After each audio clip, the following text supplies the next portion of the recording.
Today, we are diving into the absolutely wild story of NVIDIA.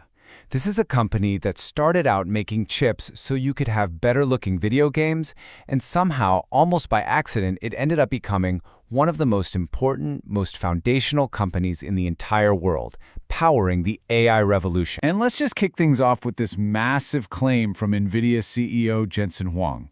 He says his company has completely reinvented computing. And you know what? He might just be right. But the whole thing started with one single, kind of simple insight. So that's the real question, isn't it?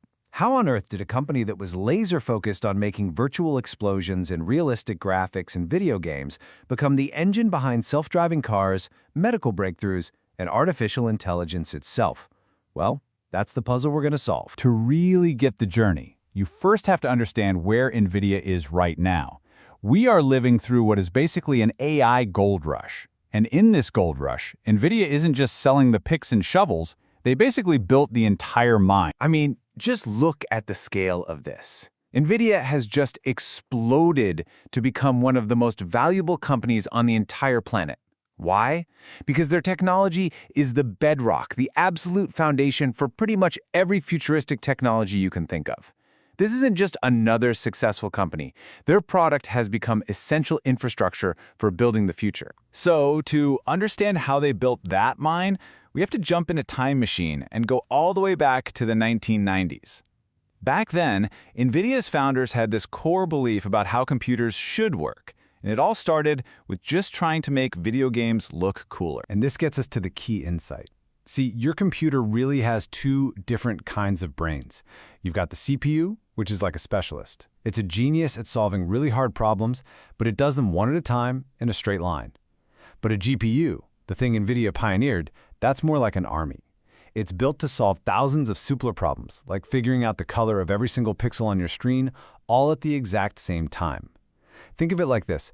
A CPU is like one single, hyper-accurate robot firing one paintball. A GPU is a giant wall that fires thousands of paintballs all at once. So why start with gaming? Well, because creating those huge, realistic 3D worlds was the perfect job for that army of processors. NVIDIA made a huge bet that video games would become the biggest entertainment industry on the planet, and they were dead right. That massive market gave them a huge budget for research and development, which created this incredible flywheel effect. Better chips led to better games, which created a bigger market, which then funded even better chips. It just kept feeding itself, all thanks to gaming. But then, something totally unexpected started to happen. People who had nothing to do with gaming, they realized that this army of parallel processors could be a superweapon for their own work. And that led to a moment that changed everything for NVIDIA. So you had all these scientists who saw the potential.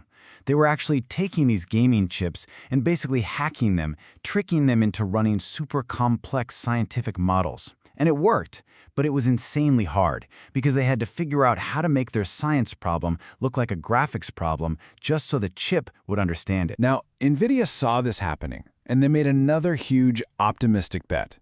They built a software platform called CUDA. The best way to think about CUDA is as a universal translator. It suddenly gave programmers and scientists an easy way to talk directly to the GPU's army of processors using normal programming languages. It unlocked all that power for everybody. And the impact was just profound. Jensen Huang likes to call the GPU a time machine, and this quote from a quantum chemistry scientist says it all. Calculations that would have taken him an entire lifetime to do could now be done within his lifetime. He was literally time traveling, seeing the results of his life's work today. Okay, so this brings us to 2012. This is the moment where NVIDIA's hardware and its CUDA software smashed right into a new idea in artificial intelligence. And that collision is what ignited the AI explosion we're living through right now. You can see the whole chain reaction laid out right here. In the 2000s, you have scientists tricking the GPUs. Then in 2006, NVIDIA drops CUDA and makes it easy for them. And then, boom, 2012. A neural network called AlexNet uses CUDA and NVIDIA GPUs to not just win, but absolutely crush an international image recognition competition. That was the starting gun. That was the beginning of modern AI as we know it.